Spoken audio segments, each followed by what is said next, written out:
자, 안녕하세요. 오늘 말씀드릴 이야기는 산시대탑, 불교판 어떻게 보면 사랑과 전쟁, 망부석 이야기라고 할 수 있는 산시대탑 이야기를 해드리도록 하겠습니다. 예, 저도 성지순례를 많이 가고 이제 인솔 같은 걸 하다 보면 인도 일정을 잡으면 늘상 문제가 되는 게 두 가지가 있습니다. 산시대탑을 갈 것이냐 말 것이냐, 그 다음에 상카시아를 갈 것이냐 말 것이냐.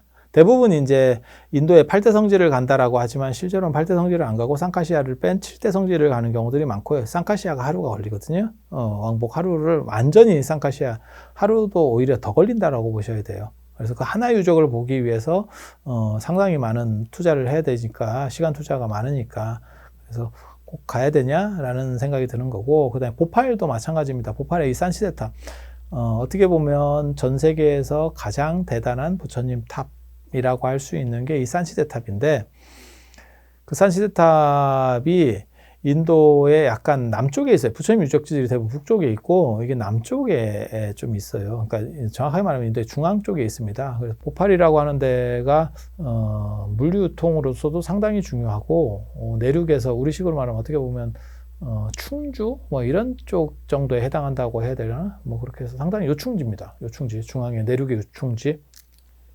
그렇게 가는데, 거기에 이제 산시대탑이 유래하게 되는 이유가 있죠.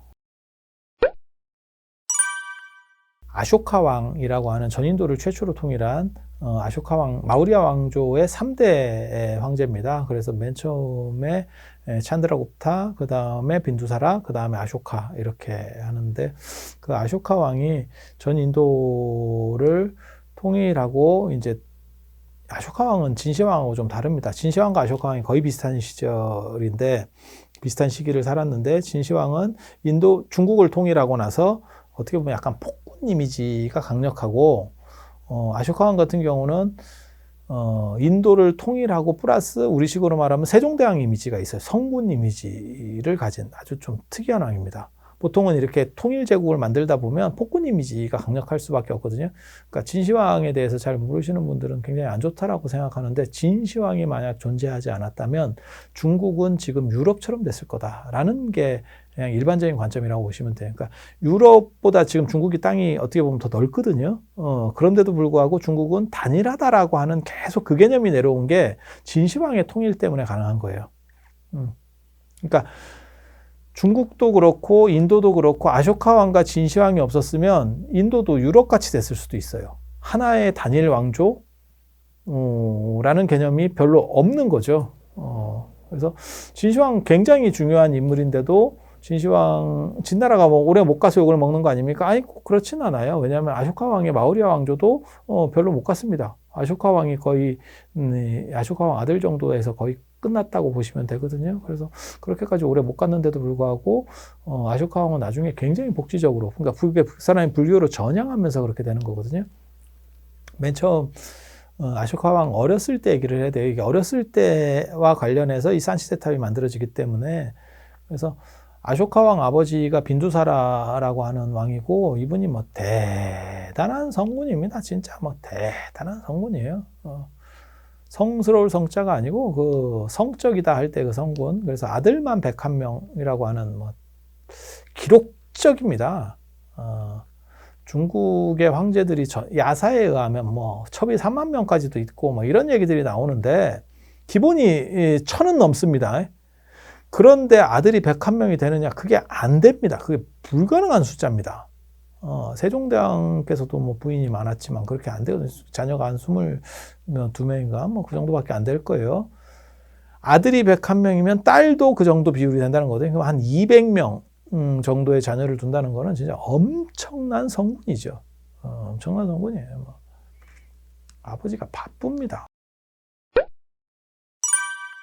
이 양반이 정치도 굉장히 잘해요. 그래서 통일의 기반을 이 빈두사라가 다 다지는 거죠.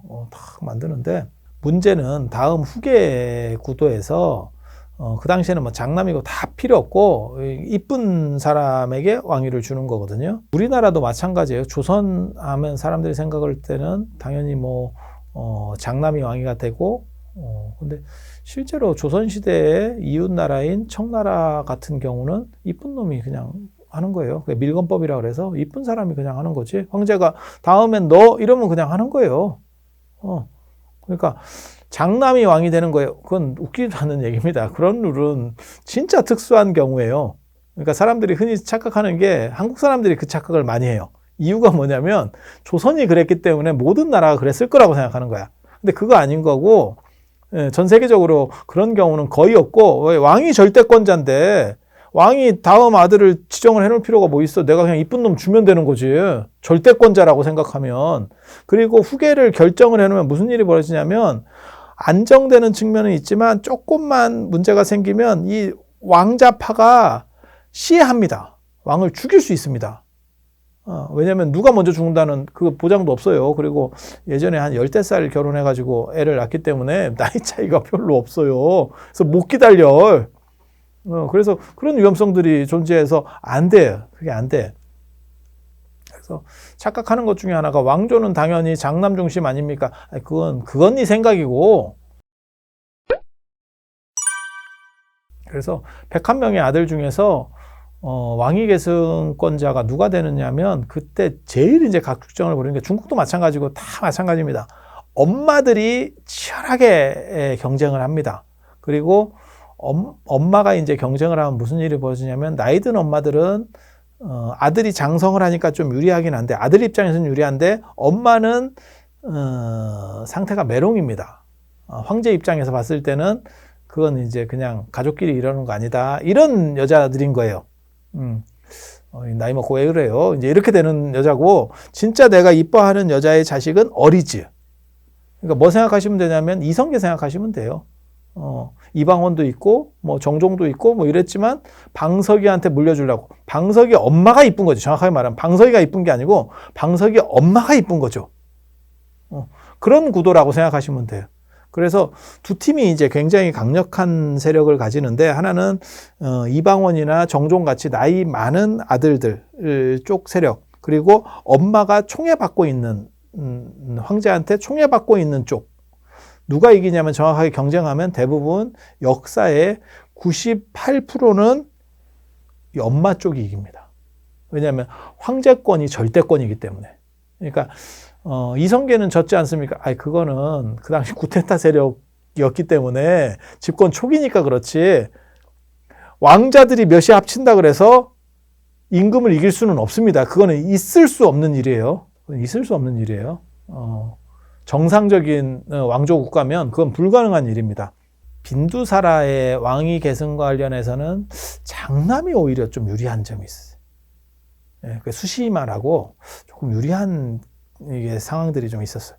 그런데 아쇼카 왕의 엄마는 일찍 돌아가셨고, 그 다음에 아쇼카 왕이 또 인물이 굉장히 추하대요. 아마 아쇼카 왕의 엄마가 약간 흑인 피가 섞이지 않았나, 드라비다나 문자족 계열이 아니었나, 뭐 이런 생각을 추측을 해봅니다. 왜냐하면 나중에 아쇼카가 황제가 되고 난 뒤에도 여자들이 같이 이렇게 있는 거를 좀 꺼렸다. 첩들이나 뭐 부인이 같이 하는 걸 꺼렸다. 왜냐하면 신분제가 공고한 사회에서는 임금이라도 신분이 낮으면 신분이 우선입니다. 이게 굉장히 재밌어요. 동아시아는 임금이 신분을 세탁해 줄 수 있어요. 그러니까 장희빈이 무술이라도 너 왕비? 그러면 왕비인 거예요. 그런데 인도나 유럽 같은 데서는 신분이 우선입니다. 내가 재력이 있고 위치가 있어도 그건 아니에요. 그래서 인도에는 노예 왕조라는 것도 있어요. 실제로 노예 왕조. 그러니까 노예가 왕조를 개창한 거야. 그래서 아쇼카는 왕위 계승권에서 하등의 그 이점이 없었고, 단 아쇼카가 워낙 머리도 좋고 그 다음에 이게 지략적인 사람이에요. 그래서 제가 농담 삼아 뭐라고 얘기하냐면 아쇼카의 성격은 조조 같은 사람이고 머리는 조조에다가 용모나 힘이나 이런 거는 장비 같은 캐릭터다. 제가 그런 얘기를 많이 하거든요. 그래서 그렇다 보니까 사람들이 이제 좀 위험하게 보는 거죠. 그리고 그 황태자였던 그 당시에 이제 왕위 계승서열 1위권자라고 할 수 있는 뭐 태자나 이런 거는 뭐 얘기하기는 좀 애매하고, 그래서 1위권자라고 할 수 있는 수시마도 견제를 하고, 수시마 쪽도 견제를 하고, 그 다음에 아버지도 이를 좀 견제를 합니다. 그래서 아쇼카가 이제 좀 젊었을 때는 좀 떠돌죠. 그때 보팔 쪽에 총독으로 내려가는 거예요. 근데 마우리아 왕조 수도가 어디냐면 파탈리푸트라. 그걸 이제 번역하면 화씨성이라고, 꽃들의 성이거든요. 거기가 영상 한 16도, 18도 정도에서 한 25도 사이로 계속 있는, 인도인데도 그렇게 좋은 데가 있습니다. 중국에도 그런 데가 있거든요. 그게 곤명이거든요. 그래서 곤명을 번역해서 다른 말로 춘성이라 그래. 봄의 도시. 계속 꽃이 안 큰치는 거예요. 근데 파탈리푸트라도 마찬가지예요. 꽃이 안 큰쳐요. 그래서 화씨성이라 그래. 꽃의 성. 살기 진짜 좋죠. 딱 예를 들어서 한 18도에서 25도 이러면 뭐 살기가 너무너무 좋은 데죠. 그런데 그게 인도 지도에서 보면 동북 쪽에 약간 치우쳐 있거든요. 그런데 보팔까지는 굉장히 멀어요. 그래서 그 총독으로 내려간 게 된 거예요. 이게 총독이면 좋은 겁니다. 사실 뭐 좋은 건데, 왕자가 총독으로 내려간다는 거는 굉장히, 그것도 지방 총독으로 내려간다는 게 굉장히 좀 떨어지는 거죠. 그러니까 어떤 거 생각하시면 되냐면, 군부 독재 시절에 내가 어떻게 보면 공신인데 나한테 뭐 대구시장, 울산시장, 부산시장 이런 걸 내려주면 한직이죠. 서울 안에 있는 걸 해줘야지. 서울이나 아니면 중앙 부처의 안에 있는 걸 해줘야죠. 조선시대 때도 마찬가지였을 거예요. 뭐 평안감사도 지 하기 싫으면 그만이지라고 하지만 평안감사가 그렇게 좋은 자리라는 거잖아요. 그런데도 왕족이나 최고위층에서 보면 평안감사 그러면 좌천하뇨? 이렇게 되는 거죠. 물론 조선은 왕족은 그런 직위를 살 수가 없게 돼 있어요. 그거는 이제 왕족이 경쟁자로서 등장하는 걸 막기 위해서 왕족이나 외척은 그런 걸 못 살게 돼 있는데, 외척은 나중에 다 풀리지만 아무튼 그런 식의 구조들이 존재하는데, 그러니까 일반 사람이 볼 때는 그것도 엄청나게 좋은 거고 최고위층에서 보면 웃기지도 않는 거죠. 그래서 아쇼카가 보팔의 총독으로 내려갔을 때 이제 기분이 굉장히 안 좋았다는 거죠. 그래서 거기서 이제 뭐 먹고 마시고 이제 이런 것만 하면서 세월을 보낸 거죠. 그때 아쇼카를 좋아했었던 여자가 나타나요. 그 여자가, 그건 아쇼카를 어떻게 보면 좋아했었던 유일한 여자였을 거예요. 그랬던 것 같아, 기록상으로 봤을 때. 그래서 그 여자가 되게 좋아하고 거기서 아들하고 딸이 태어납니다. 그런 걸로 봐서 상당히 그 기간이 길었던 것 같아. 그 아들과 딸이 마힌다 상가미타라고 하는 사람이에요. 마힌다 상가미타. 그게 스리랑카 불교의 시조입니다. 둘 다. 나중에 이 두 분이 출가해서 둘 다 스리랑카 불교의 개조가 되는 거예요. 그래서 그렇게 되는데, 총독이 이제 임기 끝나고 나서, 그때는 아쇼카도 그 여자를 되게 좋아했던 것 같아. 그렇게 해서 이제 돌아오겠다라고 하면서 떠납니다. 임기가 끝나니까 이제 돌아오겠다 떠나는데, 아쇼카는 가고 난 뒤에, 파탈리푸트라 수도로 가고 난 뒤에 그 여자를 잊어버렸고 이제 비극이 시작되는 거죠. 그 여자는 계속 남편의 말을 기억하면서 계속 매일같이 동구 밖에 나가서 돌아올 날을 기다리다가 결국 뭐 망부석이 돼서 죽었다는 그런 전설의 고향 같은 이야기로 끝납니다. 거기까지가 일단락 막이 끝나는 거고, 그렇게 해서 결국 그 여자는 비극적으로 죽고 애들은 힘들게 살았다. 왕손이지만 힘들게 살았다. 그리고 아쇼카가 수도인 파탈리푸트라로 가서 기회를 이렇게 보고 있는데, 그때 아버지가 진짜 성군은 성군이에요. 딱 아들 눈치를 보니까 저놈은 상태로 봤을 때 내가 제재하지 않으면 위험한 놈이다.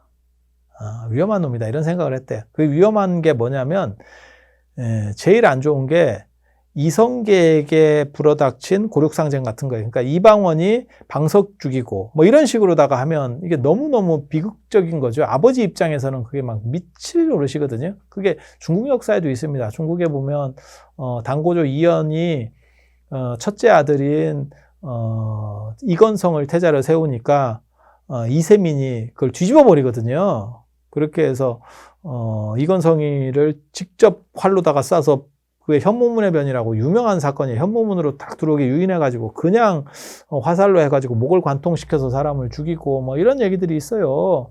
그 다음에 이원길이라고, 그게 아들이 넷이었는데 하나는 일찍 죽었고 그 셋이 남았는데 이 둘째가 첫째를 죽이고 넷째를 죽여버린 거예요. 그리고 나서 아버지한테 와가지고 약간 이렇게 협박 비슷하게 울지경덕인가를 보내가지고 쟤네들이 반란을 일으키려고 해서 우리가 먼저 죽였습니다. 이렇게 보고하니까 당고조 이연이 이제 부들부들 떨면서 결국 한 달 만에 양위시켜줘 버리거든요. 왜냐면 안 하면 죽어.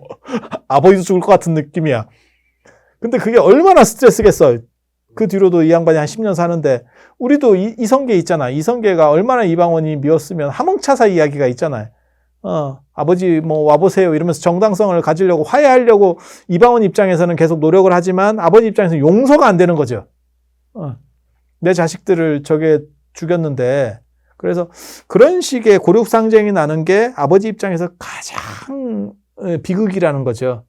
그런데 그렇게 할 놈이 아쇼카라는 거예요. 딱 보니까 내가 죽으면 저놈은 통제하기가 어렵겠다. 이렇게 쟤를 좀 죽였으면 좋겠다라는 생각을 했대요. 쟤를 좀 죽였으면. 근데 함부로 죽일 수는 없고 내 아들을 어떻게 아버지가 죽여요. 그러니까 자식이 아버지 죽인다는 얘기는 많이 있어도 아버지가 아들 죽이는 건 그렇게 쉽지가 않거든요. 이게 천륜이라고 하는 게 그렇게 쉬운 게 아니어서 그럴 때 마침 지방에서 반란이 일어났대요. 그러니까 그 반란군의 사령관으로 아쇼카를 보냈다는 거거든요. 근데 그게 굉장히 재밌는 게 군대를 조금만 줘서 그걸 보냈대. 이게 너무너무 그렇죠. 그래서 거기서 싸우다 죽기를 원한 거예요. 사실은. 싸우다 내 아들이 죽기를. 그러면 아들을 위해서 슬퍼해 줄 수도 있고 그 다음에 우한도 제거가 되고 진짜 성군이죠. 정확하게 맞죠. 정확하게 맞죠. 그런데 아쇼카가 아까도 얘기한 것처럼 조조 플러스 장비이기 때문에 혼자서 다 해먹어. 그렇게 해서 그거를 효율적으로 진압하고 반란을 효율적으로 진압하고 적은 군대로도 반란을 효율적으로 진압하고 오히려 반란 세력이 붙었대요. 맹획 사건이에요. 삼국지에 보면 그거 있잖아요. 7종 7금의 제갈량이 7번 맹획을 사로잡고 맹획을 놔줘서 이렇게 마음으로 탐복하게 해서 어떻게 보면 자기 세력화했다. 물론 그건 거짓말인데요. 역사적으로 보면 거짓말인데 그런 이야기가 있잖아요. 그런 것처럼 우리도 그런 거 있잖아요. 이순신 장군이 너무너무 해전을 잘하니까 일본 해군 이러한 총독들도 이순신 장군에 대해서는 이렇게 어느 정도 이상의 경의를 표했다. 아무리 적장이라도 뭐 이런 얘기 있는 것처럼. 그래서 아쇼카가 너무 효율적으로 반란을 잘 진압하고 그 세력을 오히려 추스려서 자기 편으로 만드는 상황이 벌어지는 거예요. 그때 빈두사라가 죽습니다. 수도에서. 죽는 이유는 그냥 명이 다 해서 죽은 거예요. 죽으니까 아니나 다를까 아쇼카가 그 군대를 가지고 반란을 일으키게 된 거예요.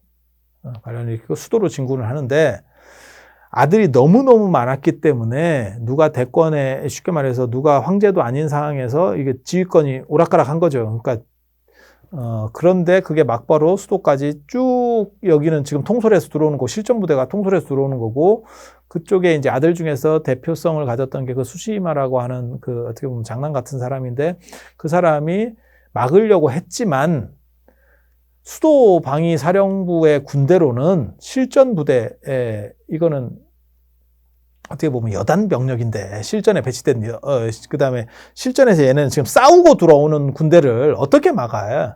이거 못 막습니다.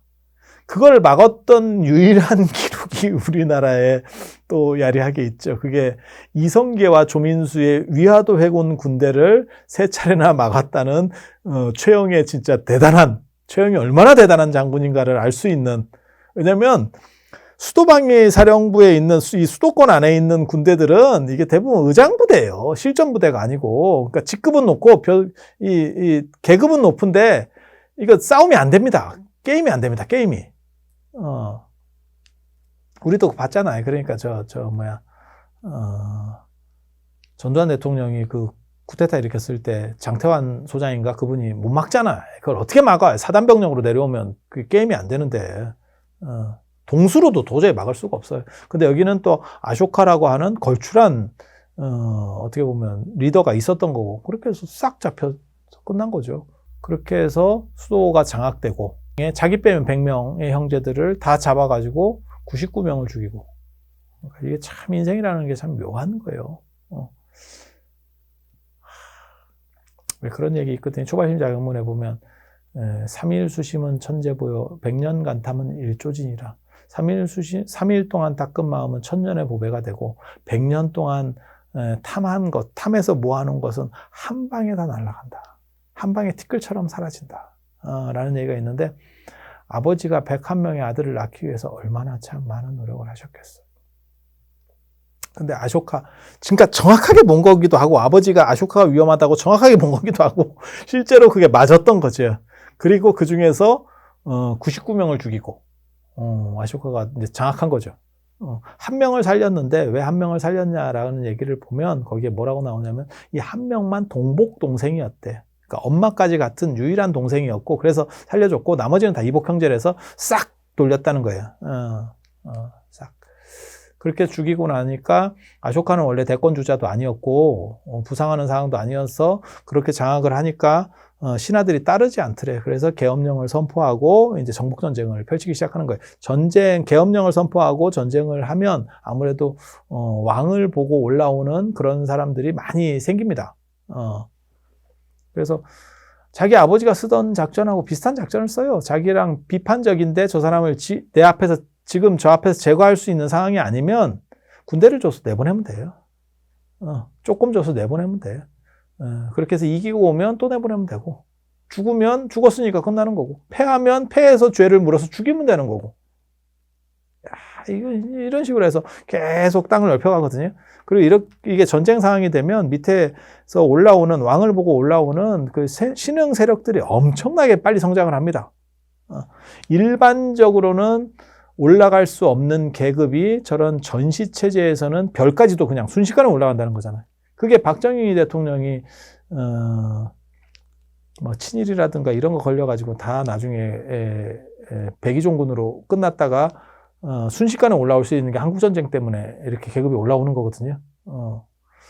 그게 이제 가능한 거죠. 그리고 예전에 태극기 날려며 그런 영화 보면 장동건이 태극 무공훈장 그거 일반적으로는 딸 수 있는 훈장이 아닙니다. 태극 무공훈장은 일반적인 상황에서는 국가가 수여할 수 있는 게 아니에요. 하지만 한국전쟁 같은 상황이면 가능하죠. 태극 무공훈장도 가능하죠. 그래서 그런 상황들을 연출해서 이제 쫙 이제 제국을 점점점 인도를 다 통일해 가는 거고 그렇게 해서 다 통일하고 난 뒤에 두 가지 사건이 벌어지는 거죠. 하나는 이 양반이 이제 불교로 개종을 하게 되는 거고, 불교로 개종하는데 이제 여러 가지 이야기들이 있는데 그 중에 하나가 자바안경, 아융안경이나 이런 데서 나오는 이야기예요. 그게 부처님의 무덤을 하나, 그러니까 부처님 탑이죠. 거대한 탑을 하나 발견했는데 그거를 이제 허물라고 아쇼카가 얘기를 하니까 그 안에서 금이 나오고 그 다음에 금판이 나왔다는 거죠. 금판에 글씨가 새겨진 게. 그래서 그거를 학자들한테 얘기를 해서 읽어보게 하니까 그게 아쇼카 왕의 전생담이었죠. 그게 지금도 팔상성도 초전법륜상에 보면 초전법륜상도에 보면 거기 아쇼카 전생 이야기가 지금도 그림으로 그려져요. 우리나라 팔상도에도. 근데 거기 보면 그런 거죠. 아쇼카 왕이 전생에 부처님 당시에 살았었고 그때 이제 남자애 둘이서 소꿉장난을 하다가 이제 소꿉장난 과정에서 놀던 모래를 쌀이라고 하면서 놀았는데 그걸 갖다가 부처님께 보시를 했다는 거죠. 그래서 그걸 주니까 옆에 있었던 시자 아난이 애들이 아무리 그래도 어른한테 그렇게 하는 거 아니다 이렇게 했는데 부처님께서 저것을 바루에 담아서 저 신심 있는 공양을 바루에 담아서 잘 가지고 있다가 내가 앉고 눕고 경행하는 곳에다가 이렇게 모래를 잘 뿌려라 이렇게 했다는 거죠. 그리고 나서 부처님께서 헤어지고 나서 씩 웃으니까 부처님 왜 웃으십니까? 이렇게 하나님 물어보죠. 그러니까 부처님께서 뭐라고 말씀하시냐면 저 꼬마애가 이 공덕으로 내가 죽고 난 뒤에 200년 뒤에 전 인도를 통일하는 대제왕이 된다. 하지만 모래를 보시하고 얻은 공덕이기 때문에 성격이나 용모가 추하다. 라고 예언을 딱 하시는 거죠. 이렇게 수기를 딱 주시거든요. 그래서 아쇼카 왕이 그 금판에 새겨진 내용이 그거예요. 그리고 거기에 뭐라고 써 있냐면 맨 마지막에 네가 나 때문에 지금 그렇게 황제가 됐는데 나에게 보시한 공덕으로 황제가 됐는데 네가 어떻게 내 탑에다가 이럴 수 있느냐. 지금 네가 판 이 탑을 허문 비용이 지금 옆에 있는 금 정도가 되니까 네가 이거를 받고 다시 이걸 해놔라. 다시 원래대로 해놔라. 이 얘기를 듣고 이 얘기를 자기가 직접 보고 굉장한 충격을 받아서 불교로 전향했다. 라는 이야기가 있거든요. 아쇼카 왕이 불교로 전향한 이야기는 이거 말고도 아쇼카 왕이 형벌을 너무너무 세게 줘서 지옥이라고 하는 걸 실제로 만들고 거기 들어갔다가 거기서 그 고문 과정에서 어떤 스님이 아라한 스님이 있었는데 그 스님이 고문을 해도 안 되는 그런 걸 보고 나중에 개종했다. 뭐 이런 얘기도 있고 그 다음에 또 한 가지가 아까 그 산치데탑에서 있었던 그 애들 마인다 상가미타가 찾아와서 그 마인다가 찾아와서 얘기하는 과정에서 뭐 개종했다. 뭐 이런 설도 있고 뭐 여러 가지가 있습니다. 그런데 아쇼카가 정치적으로는 무조건 개종해야 되는 이유 중에 하나가 불교는 사성평등이었고 바라문교나 이런 쪽 같은 경우는 신분 계급이 있었기 때문에 아쇼카는 제가 아까도 얘기한 것처럼 약간 피부색이나 여러 가지로 봤을 때 다른 피가 섞였을 거예요. 그러니까는 귀족이 아니었다고. 그래서 불교 쪽인 부분을 지원을 하지 않았나 이런 정도 추정을 해볼 수 있어요. 정치적 판단. 그래서 아쇼카가 아무튼 불교 쪽으로 개종하고 난 뒤에 일반적으로는 그렇게 얘기가 나와요. 이제 마인다가 찾아옵니다. 마인다가 찾아옵니다. 그래서 마인다가 찾아와서 그때 이제 두 가지 설이 있거든요. 또 마인다가 그 당시에 벌써 출가했었다더라도 있고 그 다음에 그냥 일반으로 왔었다. 뭐 이렇게 해서 마인다가 찾아와서 대왕을 보러 왔습니다. 그러니까 이제 나중에 이제 만나주는데 일반적으로는 못 만났겠죠. 근데 이제 뭐 자기 아들이라고 뭐 주장을 하고 이러니까 만나줬겠죠. 그렇게 해서 만나고 나니까 뭐라고 얘기하냐면 당신이 예전에 총독으로 와서 이렇게 살았던 보팔에서의 일을 기억하십니까? 이러니까 내가 그거를 기억한다. 그러다가 이제 생각난 게 그래 네 어머니는 어떻게 됐냐? 라고 얘기를 하게 된 거고 그랬더니 마인다가 뭐라고 얘기하냐면 아쇼카한테 어머니는 아버지가 오시는 걸 매일같이 동굴 밖에 나가서 이렇게 서서 바라보다가 결국 돌아가셨습니다. 그걸 기다리다가 돌아가셨습니다. 제가 그런 얘기 하거든요. 이게 마치 심수봉 선생께서 말씀하신 남자는 배 여자는 항고.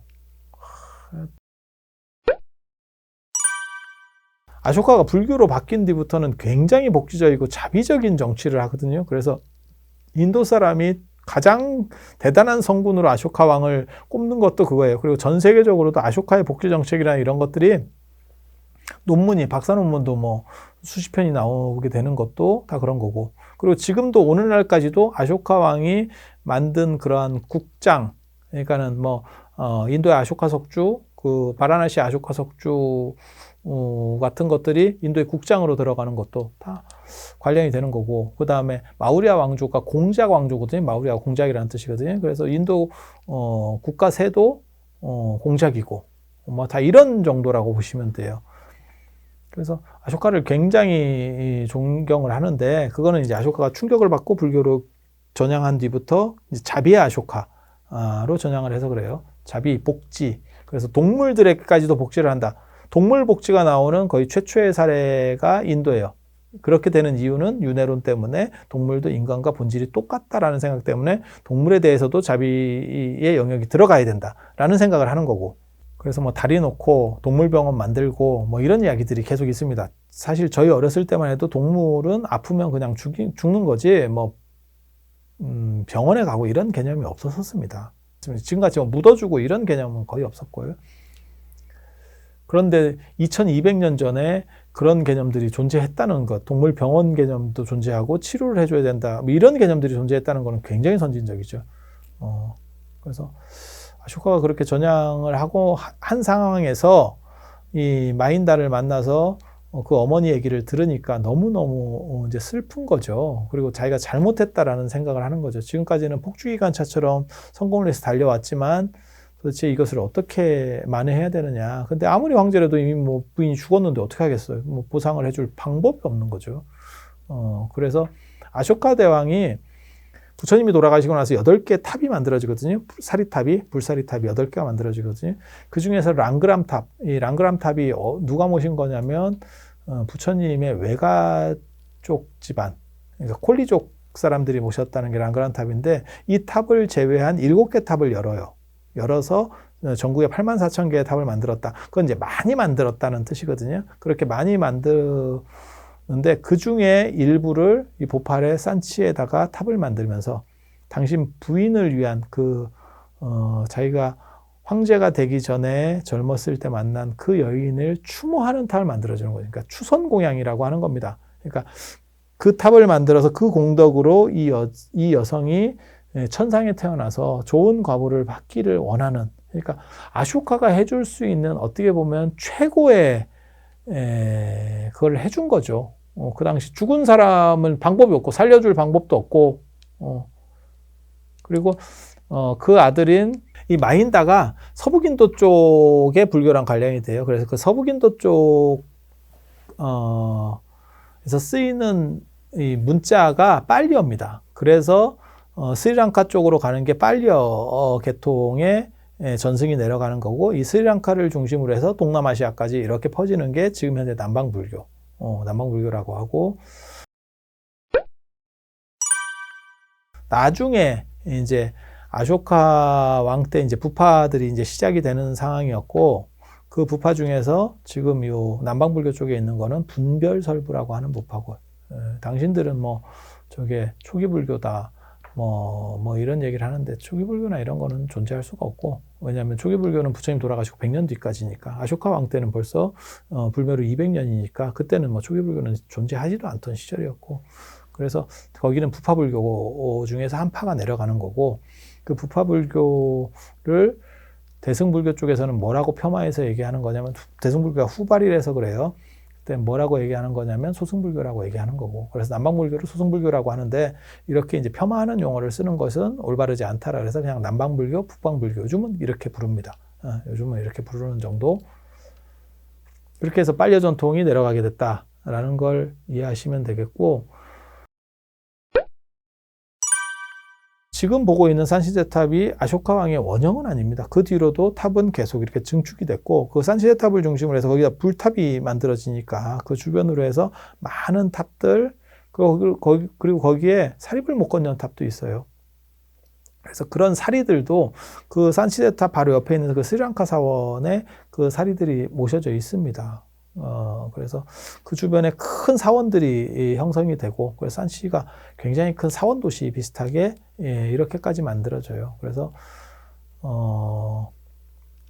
산치탑이라고 하는, 어떻게 보면 그게 그 자체만 가지고도 세계 문화유산에 들어가 있을 정도로, 유네스코 세계 문화유산에 들어갈 정도로 대단한 그런 유적인데, 이것이 만들어지는 과정은 아쇼카 왕이라고 하는 전인도를 최초로 통일한 제왕, 그리고 이 양반이 불교를 퍼뜨려서 불교가 세계 종교가 되는 거거든요. 나중에는 스리랑카로만 불교를 투원해 주는 게 아니고 로마까지 파견해서 로마 쪽까지 이제 불교 믿으라고 보낼 정도로 법대관이라고 하는 전도사들을 이제 다 파견하고, 이웃나라에도 다 파견하고, 그래서 불교가 세계화되는 데 있어서 가장 중요한 황제가 이 아쇼카 왕이고, 이 아쇼카 왕을 모델로 해서 뭔가를 좀 해보려고 했었던 게, 동아시아에서는 양무제, 그 다음에 우리나라 진흥왕 같은 분들이 다 그 아쇼카 왕을 모델로 했었던 거고, 그리고 이 아쇼카가 남긴 불교적인 흔적들은 대단합니다. 그래서 나중에는 아쇼카 왕 불상이라는 것도 있어요. 아쇼카 왕 시대에 대표하는 불상. 근데 아쇼카 왕 때는 사실은 불상은 존재하지 않았어요. 그래서 불상을 만들어 놓고도 아쇼카 왕의 권위를 빌리려고 했었던 그런 이야기들이 여러 종류들이 있습니다. 그래서 아쇼카는 불교적으로도 대단한데, 이 산치와 관련해서는 그 아쇼카의 어떻게 보면 이루어지지 않는 아쇼카를 사랑했었던 사랑 이야기, 그 여성의 사랑 이야기, 그리고 나중에 통일이라고 하는, 자기가 이루려고 하는 걸 다 이루고 나서 그 여자에 대해 생각했을 때는 되돌이킬 수 없는 상황에서 자기가 해줄 수 있는 유일한 카드로서 불탑을 만들어줬었던, 그래서 그 대단한 불탑이 만들어지는, 그래서 비극과 사랑이 얽혀 있는 그런 유적이 사실은 보팔의 산시대탑. 보시면 됩니다. 자, 들어주셔서 감사합니다.